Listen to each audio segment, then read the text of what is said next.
अच्छा जी, अस्सलाम वालेकुम। की हाल चाल हो? ठीक ठाक हो जी? उम्मीद है भी अल्लाह पाक तुहानू खुश ते तंदुरुस्त रखा होगा। अच्छा जी, अज सुबह सुबह आए हैं डेरे नू। ठीक है, तो थोड़ा जहा मौसम भी नाले वेखो, थोड़ा जहा मौसम अबरलूज जहा आया तो बड़ी प्यारी ठंडी हवा वगन डई आ। ते मैं आख्या नाले करके उन्हें सैर, नाले वड्डिया ही बालन, तो बालन को लै गया चुक के। तो मैं आख्या जरा तेनू थोड़ा जहा व्यू विखावा, नाले लागे तिल बीजे आ, ते नाले तेनू तिल विखाने आ, ते नाले तिलों का चैक करो, नाले तिल लगते किदा भी तेनू विखाने की इन्हां दा मतलब फल किदा हुंदा। ते आओ तेनू विखाइए। अच्छा जी, आ साडे सामने आ तिल, तिलों का खेत वा। ठीक है, तो माशाअल्लाह चेक करो, ए वेखो, ए जेहड़े ने ना, इन्हां दे विच तिल हुंदे ने। ए वेखो, ए जेहड़े ने ना, ए समझ लो इन्हां दा फल वा। ए ने उत्ते फुल लगे। ठीक आ, ये फुल जेहड़े ने, फुल फिर बाद विच फल बनदे आ, ते उहदे विचों फिर इन्हां नूं छिल के ते इहदे विचों कड्ढिया जांदा है तिल। ठीक आ, ते माशाअल्लाह वेखो किदां हरे भरे ने लगे ने फुल भी ते तिल भी, यानी कि जिन्हां दे विच तिल हुंदे ने। ए वेखो, थोड़ा 3-4 किलियां दे विच ने बीजे। ते नाले चेक करो किदां सूरज निकल डिया। व्यू चेक करो।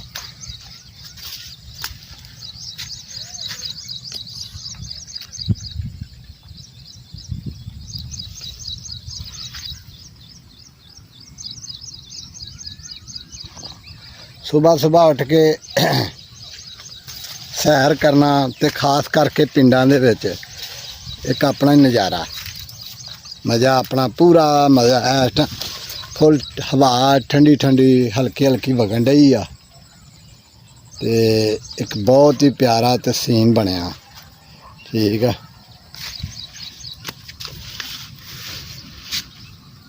बाकी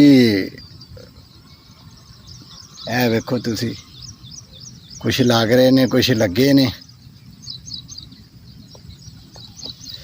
इदां दे पिंडां दे थोड़े जे माहौल, देसी माहौल हुंदे ने। उन्हां नूं कुछां नूं लगे आ, कुछां नूं आवे लगन डे। ए वेखो,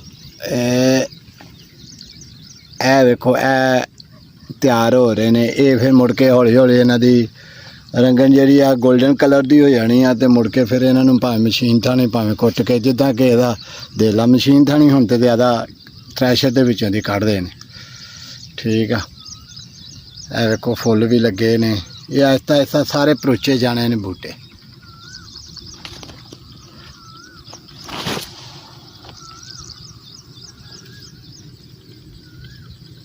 ए वेखो कुछ लगन डे ने, कुछ लगे ने। ए वेखो ते फुलों की, ए वेखो, ए फुल ते अगों फल तैयार होने लई। आ वेखो सारे होण डे।